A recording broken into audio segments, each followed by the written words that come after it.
Hi there and welcome to Hearthside. My name is Michelle. I'm the author on this blog. I've been working on this series for quite some time now. It's a series in 4 parts, and because they are linked to my blog, I am going to divide this video into 4 separate videos for each part, just so that they can be linked back onto the blog as accessible copies for those people who need it. This project has in many ways taken on a life of its own. I had the idea for learning more about Northern European forest commons beyond those in England, and then relating it to Canadian heathen practice and modern heathen practice more broadly. But although I sort of knew what elements I wanted in there and to some extent where I wanted it to go, it felt like the middle part I could never have guessed all the different things that would come in the middle. And it also has just been a very, very huge rabbit hole. And every time that I thought that I was getting close to getting this correct, then it got deeper. So I'm hoping that finally I have some sort of semblance of something that is useful and valuable to other people. And I'll just sort of tell you where I'm going over the next 4 parts, just so that you're aware. So the first one is just really an introduction. What is the forest commons? Talking about forest commons and different iterations of that within Northern European countries or areas that the commons predated the modern countries, I should say. But just sort of getting the groundwork laid so that we understand that, because I know some people are more familiar with the Anglo-Saxon forest commons, but maybe not the ones that were in Norway and Sweden and Finland and those places. And I'm focusing mostly on Norwegian and Swedish forest commons just because that's what I could find the most information about. So the first part is that, really just laying the groundwork. What are the forest commons? Why are they important? Blah, blah, blah, blah. Second part is really a history of the forest commons, their purpose, what happened during the time of the enclosure movement, which is basically when land was privatized and moved away from the commons, and then coming back to having forest commons in modern times for various reasons. After that, then I'm going to try to narrow my focus in the third part and try to relate the Northern European forest common model to things that happened with colonization, and also to how we see things to do with forests and wild spaces within Canada. Now, this probably will apply to other colonized places. I know that some people in America have definitely echoed that the sentiments are similar there. But I'm sure that it can be related to colonization practices around the world. The final section, I want to focus even narrower, and that is drawing the attention away from Canada more broadly and talking specifically about modern Canadian heathens and what we can learn from the forest commons, but also taking stories to do with the land and aspects of the land and our relationships with the land. Taking stories from Northern Europe and also stories from the Indigenous people of Canada and finding common ground so that we can move forward with land stewardship and move forward with our communities building great bonds. So that's the overview, and now I'm just going to start off basically with a bit of a story to get you into this narrative, and then I will hit you with too many facts, probably mostly in the second part, but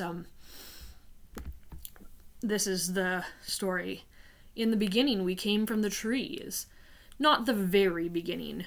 This was after Guningagap and the formation of the rime, and this was after Ymir emerged and Uthumbla licked Buri from the primordial ice. This was after Odin and Vili and Ve tore Ymir apart to make the 9 worlds. There are many stories from around the world about humans descending from trees. This is the story of Ask and Embla. We are probably most familiar with the Icelandic version, in which Ask and Embla, ash and elm, were driftwood found on the strand by Odin and his brothers. For those of you who are not familiar with strand, that's another word for beach. I prefer strand, it just makes more sense to me. There is also, however, apart from the Icelandic version, a continental version in which Ask and Embla were found in a field. Then the gods gave Ask and Embla the qualities that made them into humans. Trees are central to the heathen's story arc, and humans are often referred to using kennings involving trees in the lore. And we came from trees, and to trees we return. Humanity survives Ragnarok because some of us hide in the roots of the world tree. And there it is, the world tree, Yggdrasil, the center that bridges the 9 worlds, the tree of life. Without trees, there would be no life. Without trees, there would be no us. But this isn't really the story that I want to tell. This is just the story before the story. The story I want to tell is about who we are and how we became severed from the natural world, creating intergenerational trauma, and about how the only way to heal this rupture within the Western world is to go back to the trees. We need to reconnect to the land in order to survive. This is the story of the forest commons of Northern Europe, how their destruction changed the course of human history. This is the story of the challenges of modern heathenry and trying to reconnect to the land and to land-based identity. And this is the story of healing the rupture between land and people, of decolonizing ourselves and returning to our animist roots. We need to build relations with the land, because as long as it remains a commodity to us, then we are preventing it from truly sustaining us. It is time to remember that land is people. So this is the beginning of that story, and it happens after Ask and Embla, in the far future of approximately 1050 CE. Laws began to be written down, and then between 1274 and 1687, the enclosure movement, which was the end of the forest commons, occurred, and gradually, as the definition of what king was, and thus king's land, changed. In modern times, they're starting to bring back the forest commons of Northern Europe in an effort to keep the timber industry in check and to move towards sustainability and better ecodiversity. But we're going to start building this narrative more gradually. So that is why we have 4 parts to this, because there is quite a bit of information. In this particular part, I am going to go over what is the forest common, what are common types of forest commons within Northern Europe, what is the right to roam, and why are they important to ecodiversity and sustainability, and also what the enclosure movement had to do with industrialization.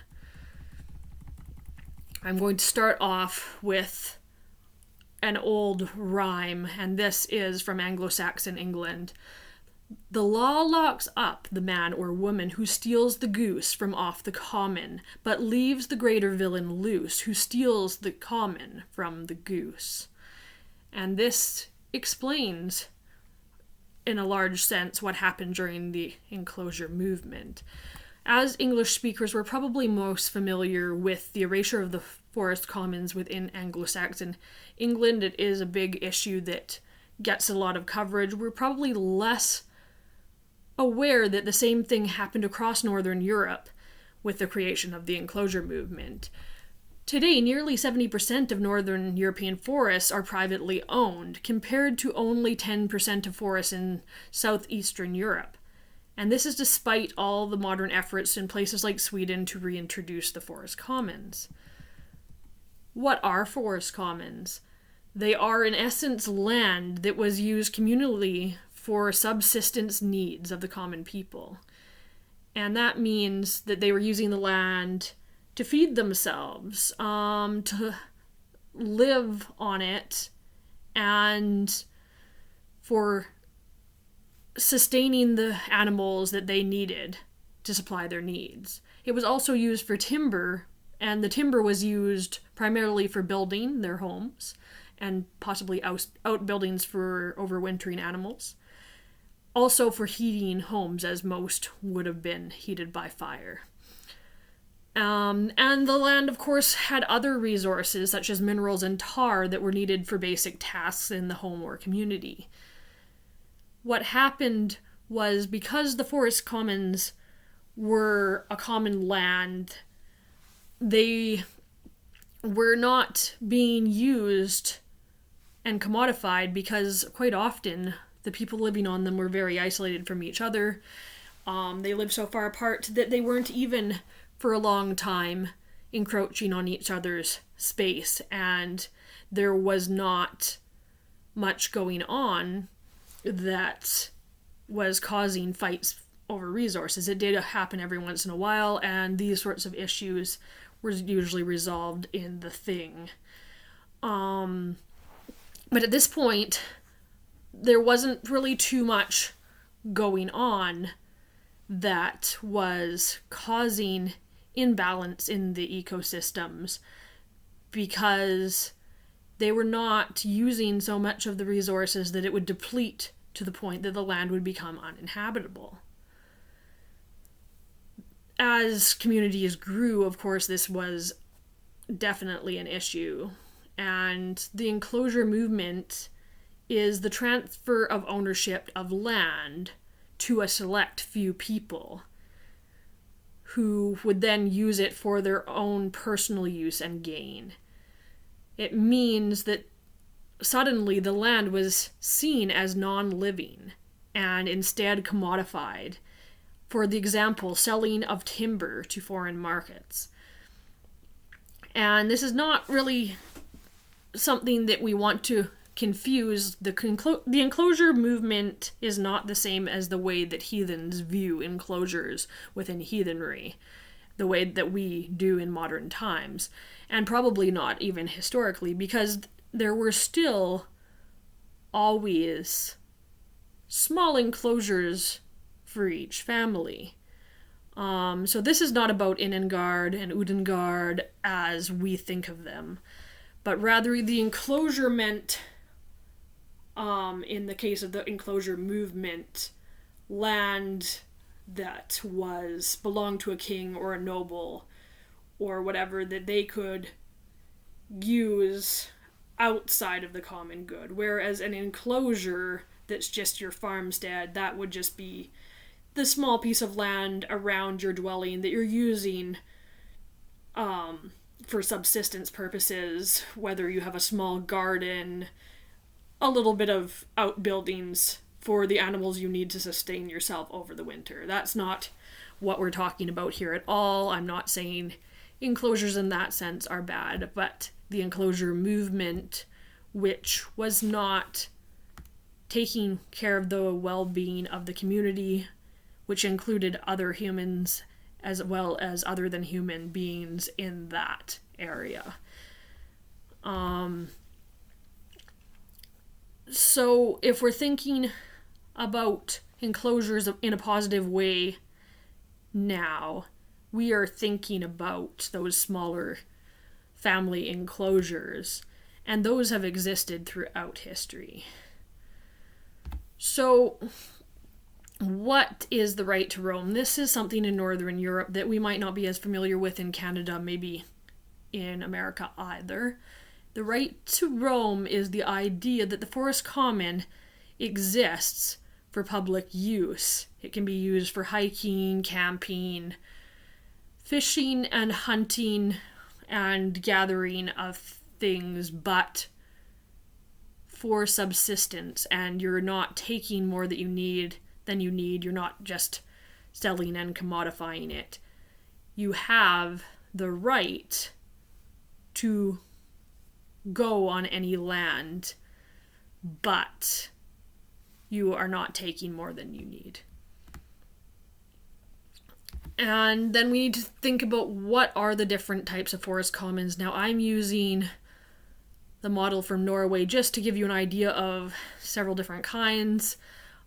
Sweden is similar, but each modern state has a little bit different setup. But just to give you an idea of different types that exist.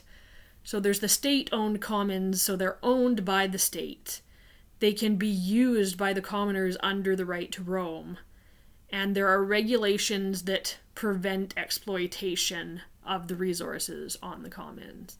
Similarly, there's private commons, which are owned by private individuals or groups. And they are also usable by commoners under the right to roam. And they also have regulations against exploitation. There's also the bygd commons, and bygd basically means like town or community. So these ones are owned by the local community. Again, they are used under the right to roam, and again, there's regulations under exploitation. So these are all very similar other than who owns them. There is one other kind of commons though, and this one is called hamlet commons, and what's different about these ones is there are pieces of land that are owned by owners for the purpose of farming, with a shared outer common area that could be used for grazing animals, for example, and for gathering resources such as firewood. These ones are different in that the shares of these commons are passed to the descendants, and in most cases to the male descendant. And the restrictions on how you use them, instead of being regulations against exploitation, the restrictions on how you use the common area is by your ownership fraction. So some people within these hamlet commons have more fractions or more land that is owned by them, and therefore they're able to take more resources than other people living within the shared commons. So those are the four main kinds of commons that exist in modern times, just so that you have like a better understanding of what we're looking at, because I feel like we're a little bit separated from it here in North America, and just sort of wrapping your head around it. The forest commons were used by the common people for the purpose of subsistence under the right to roam, including recreational use, hiking, camping, hunting, fishing, gathering firewood, and herding of livestock. Modern forest commons are also used as a way to protect ecology and biodiversity and allow old growth forests to thrive.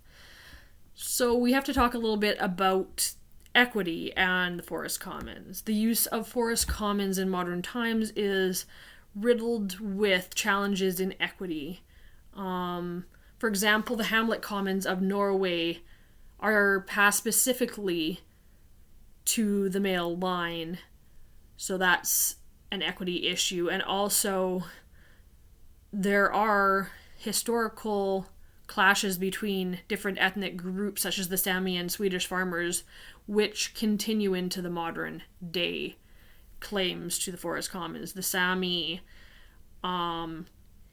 use the commons for their reindeer herding, and sometimes that clashes with the needs of the Swedish farmers.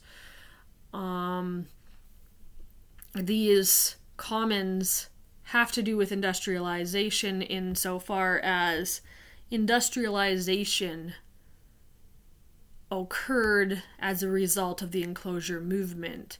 And in order to curb industrialization, that is why we need to bring forest commons back in Northern Europe.